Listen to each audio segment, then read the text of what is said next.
Sexual abuse അല്ലെങ്കിൽ inappropriate ആയിട്ടുള്ളൊരു ടച്ചിനെ കുറിച്ച് ചെറിയ കുട്ടികൾ, ആൺകുട്ടികളെന്നും പെൺകുട്ടികളെന്നും വ്യത്യാസമില്ലാതെയാണ് ഞാനിത് സംസാരിക്കുന്നത്. പറയുമ്പോൾ പല മുതിർന്ന ആൾക്കാരും പറയുന്നത് അത് മോന് തോന്നിയതായിരിക്കും, മോൾക്ക് തോന്നിയതായിരിക്കും, ചേച്ചി അങ്ങനെയൊന്നും ചെയ്യില്ല, അമ്മാവൻ അങ്ങനെയൊന്നും ചെയ്യില്ല എന്നുള്ളൊരു കൺസെപ്റ്റാണ്. അതായത് അങ്ങനെ ആ കുട്ടിയോട് ഡയറക്റ്റ്ലി പറയുന്നതിന് മുമ്പ് സത്യാവസ്ഥ ഒന്ന് അന്വേഷിക്കണം എന്നുള്ള കാര്യം പലപ്പോഴും പല രക്ഷിതാക്കളും മറന്നു പോകുന്ന ഒരവസ്ഥയാണ്. സെക്ഷൽ അബ്യൂസ് അല്ലെങ്കിൽ ഇന്നപ്രോപ്രിയേറ്റ് ആയിട്ടുള്ളൊരു ടച്ചിനെ കുറിച്ച് ചെറിയ കുട്ടികൾ, ആൺകുട്ടികളെന്നും പെൺകുട്ടികളെന്നും വ്യത്യാസമില്ലാതെയാണ് ഞാനിത് സംസാരിക്കുന്നത്. Mayo, this morning Amma saw a video in which an auntie said that a 14-year-old boy asked her if he can touch her breasts. Is that okay? No, Amma, it's a private part.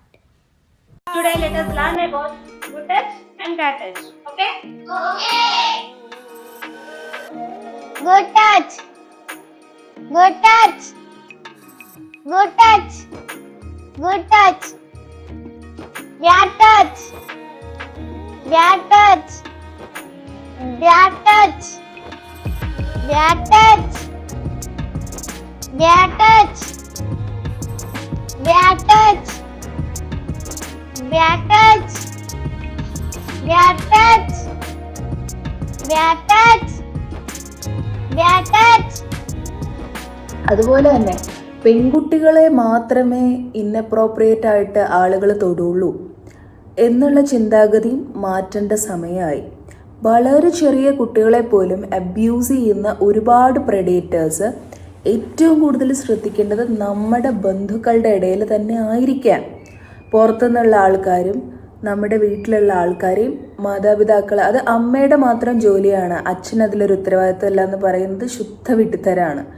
അച്ഛനും അമ്മയ്ക്കും അതിൽ ഒരുപോലെ ഉത്തരവാദിത്വമുണ്ട്. ഇങ്ങനെ ഒരു കാര്യം വളരെ പ്രധാനപ്പെട്ട രീതിയിൽ നമ്മൾ ശ്രദ്ധിക്കേണ്ട ഒരു കാര്യമാണ്. ചൈൽഡ് അബ്യൂസ് തടയേണ്ടത് വളരെ വളരെ ഇമ്പോർട്ടൻ്റ് ആണ്. സെക്ഷൽ അബ്യൂസ് മാത്രമല്ല, ഇമോഷണൽ അബ്യൂസ്. നമ്മുടെ കുട്ടികളെ ബന്ധുക്കൾ അതും ഇതും പറഞ്ഞ് അബ്യൂസ് ചെയ്യാനുള്ളൊരു സിറ്റുവേഷൻ നമ്മളായിട്ട് ഇട്ട് കൊടുക്കേണ്ട ആവശ്യമില്ല. Doctor Gayathri Menon, clinical psychologist, doctor Gayathri's wellness space.